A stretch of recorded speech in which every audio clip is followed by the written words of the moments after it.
Hadratus Syekh Kiai Haji Hasyim Asy'ari lahir di Dusun Gedang, sebuah dusun kecil di utara kota Jombang, tepatnya pada 14 Februari tahun 1871. Mbah Hasyim lahir dari pasangan Kiai Asy'ari dan Nyai Halimah.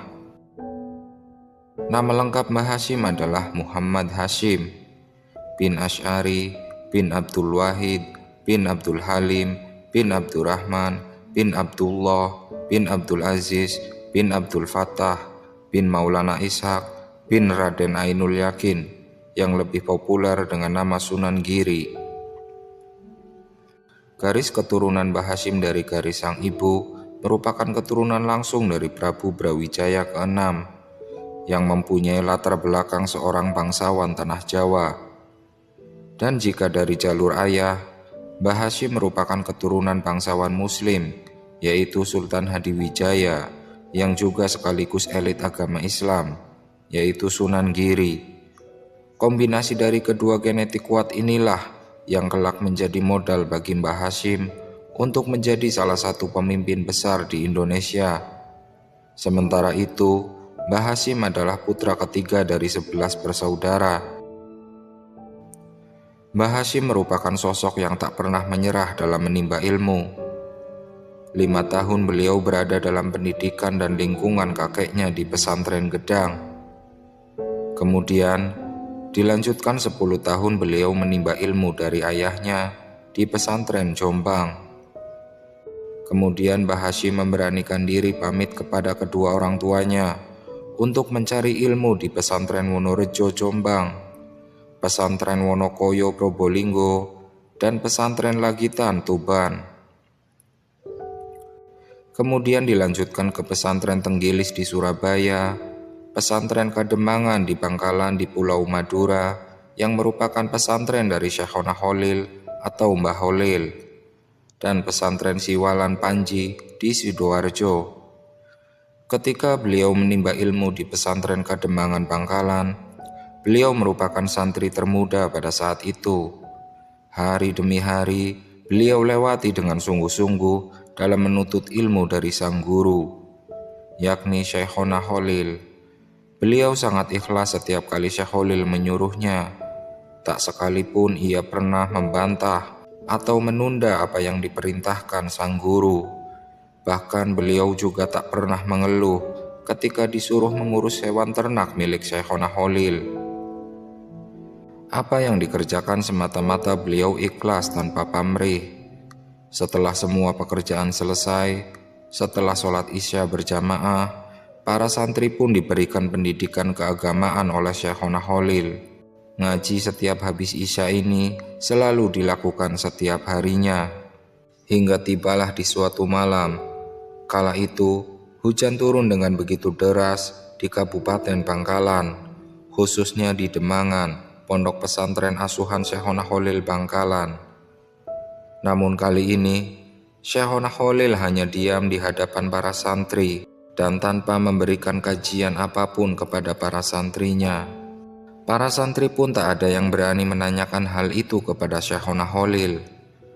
Syekhona Kholil hanya duduk melihat ke kanan dan ke kiri dan sesekali memandangi wajah para santri-santrinya. Dari kejauhan, meski hujan mengguyur dengan sangat derasnya, ada saja orang yang ingin bertemu kepada Syekhona Kholil. Terlihat dari kejauhan di antara guyuran hujan yang sangat lebat, seorang kakek tua berjalan dengan susah payah, hendak berkunjung menemui Syekhona Kholil. Syekhona segera berdiri dan berjalan menuju pintu. Beliau lalu memerintahkan santrinya untuk menjemput tamunya tersebut. Syekh Kholil mengatakan kepada para santrinya, "Adakah di antara kalian yang sudi menggendong dan membawa tamuku kemari yang sedang kehujanan di luar sana?" "Biar saya saja, Yai," jawab seorang santri muda mendahului para santri yang lain.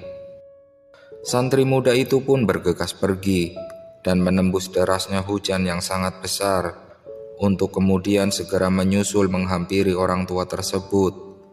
Tanpa berpikir panjang, Santri muda itu menggendong orang tua itu yang merupakan tamu dari Syekhona Khalil.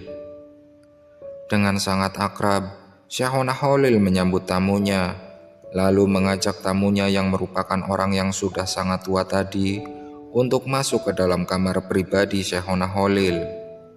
Dan di antara keduanya terjadi dialog empat mata.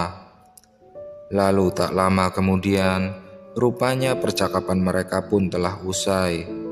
Syekhona Khalil dan orang tua tersebut keluar dari kamar pribadi Syekhona Khalil.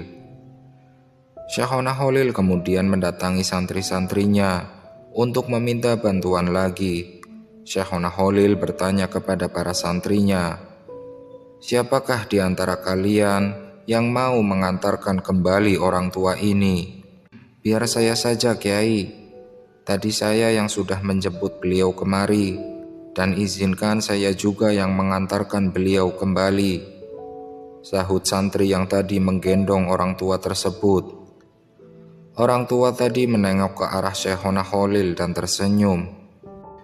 Kemudian, dengan sopan dan penuh rasa takzim, santri muda itu pun mengatakan, "Mari Pak, biar saya gendong lagi." Lalu santri muda itu menggendong orang tua tersebut dan keluar dari pondok pesantren dengan sangat hati-hati, menembus derasnya hujan yang tak kunjung henti. Setelah santri muda dan tamu tua itu keluar dari kawasan pesantren, Syekhona Khalil berkata kepada santri-santrinya yang lain, "Santri-santriku, ketahuilah bahwa ilmuku telah dibawa oleh temanmu yang sedang menggendong orang tua itu. Tahukah kalian bahwa temanmu sedang menggendong lautan ilmu? Tahukah kalian bahwa yang digendong temanmu itu adalah sumbernya pustaka ilmu? Dan tahukah kalian bahwa yang digendong temanmu itu adalah Nabiullah Khidir alaihi salam? Hari ini temanmu yang menggendong Nabi Khidir itu kelak akan menggendong dan menyatukan umat dalam suatu wadah umat Islam terbesar di dunia."